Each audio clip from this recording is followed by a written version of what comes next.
नशा छोड़ने का इरादा करता हूँ, बार-बार करता हूँ, फेल हो जाता हूँ, फिर इरादा करता हूँ कि अब जो है इस बार मैंने अपने आप को मजबूत करना है, मैंने बेहतर करना है, नहीं करना नशा। कुछ दिन गुजरते हैं, मजबूर हो जाता हूँ, फिर कर लेता हूँ। कई बार, एक बार नहीं, दो बार नहीं, कई बार मैंने जिंदगी में नशे को छोड़ा है, लेकिन फिर इस्तेमाल करना शुरू कर दिया। ये जो मजबूरी बनती है ना, वो मजबूरी मुझे ले डूबती है, नशा करने पे मजबूर कर देती है, और वो होती है विड्रॉल सिम्टम। अब ये लोग समझते हैं कि अकेले घर में रहकर मैं नशा छोड़ सकता हूं, तो ऐसा नहीं है।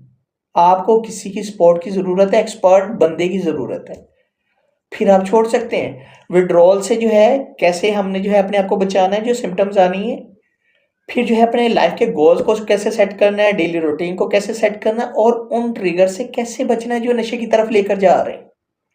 प्रॉपर एक सिस्टमैटिक ट्रीटमेंट प्रोसीजर होता है, तो उसके मुताबिक आकर ही नशा छोड़ा जा सकता है, वरना नहीं।